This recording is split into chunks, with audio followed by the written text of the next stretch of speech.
ce soit en freestyle ou en reps, si tu veux aller frapper les meilleurs, il faut que tu fasses comme les meilleurs. Exactement. Alors pour toi, c'est quoi les meilleurs? C'est où sont les meilleurs et sur quoi qui sont jugés les meilleurs?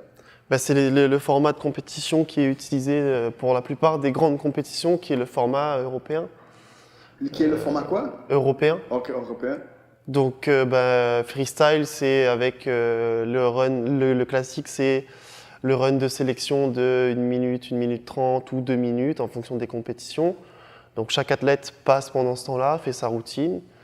Puis à la fin, tu choisis un certain nombre de gars que tu envoies sur un tableau de finale. Donc ça commence en 8e de finale ou en quart de finale. Puis là, c'est des battles 1v1 avec 3 fois 45 secondes par athlète. C'est le format qui permet aux gars de devenir meilleurs parce que tu travailles ton endurance musculaire.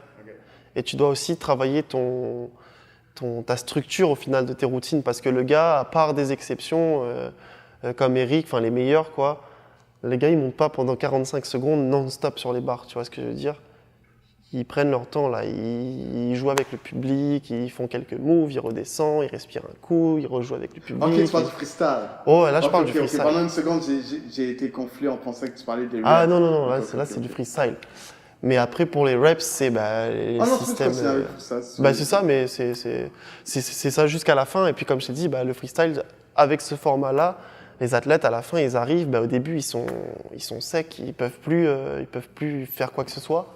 Mais à force, justement, de s'entraîner sur ce format-là, ça te renforce. Et puis, c'est ça qui fait que tu deviens meilleur. C'est pour ça qu'ils sont aussi bons, tous les gars du top, là. C'est parce qu'ils s'entraînent, justement, à pouvoir faire des runs sans s'arrêter en 3 fois 45 secondes. C'est surtout le temps, au final. C'est le temps aussi, hein. Le format, c'est-à-dire, là, je crois que c'était 1 minute 30 ou 2 minutes, et puis c'est tout. C'est 2 minutes, exactement. 1 minute 30 à 2 minutes. C'est pas bon dans le sens où, pour que les athlètes progressent, c'est pas bon. Après, pour le show, c'est bien parce que les gars, ils sont frais, ils sont là. Ils peuvent envoyer tout ce qu'ils veulent. Ils savent qu'ils vont passer qu'une fois ou 2 fois maximum sur 1 minute 30, 2 minutes. Donc là, ils peuvent gérer leur repos sans vraiment se soucier de ce qui se passe, tu vois. Mais tu progresses pas vraiment parce que tu vas pas chercher tes limites. Alors que dans un format européen, quand tu as fait le run de qualification de 1 minute 30, que tu arrives en finale, ça veut dire que tu t'es tapé au moins 3 battles.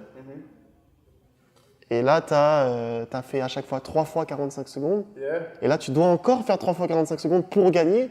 Là, tu vas chercher tes limites. Et c'est là que tu progresses. Parce que tu n'as pas le choix.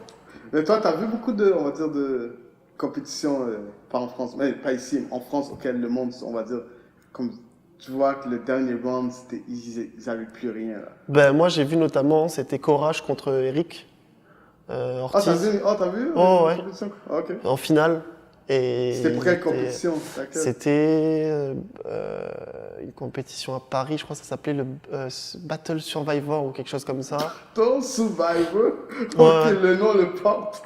Je me rappelle plus, mais c'est quelque chose comme ça. Et il y avait vraiment beaucoup de gros athlètes du moment. Okay. Et au final, c'était Eric contre Courage et ils étaient out. Ils étaient out? Ah, ils étaient out.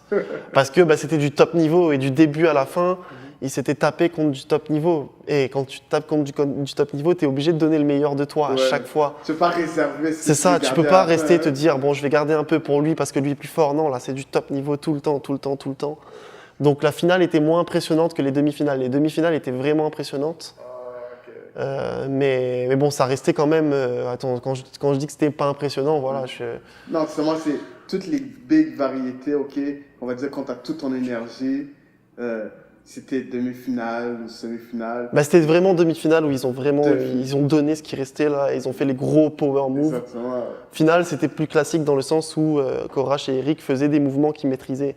Okay. Mais bon, après, ça reste quand même des planches, des full planches comme ça, là, qui montent, il descend, il marche, il redescend sous la barre, il fait front lever, il passe en back lever, il fait festo, enfin tu vois, et puis Courage, il est mort. Et puis Courage, pareil, il tournait dans tous les sens. Courage, c'est qui ça, Courage? Ça me dit rien. Si, tu dois connaître, c'est Flying Courage sur Instagram. Oh, Flying Courage.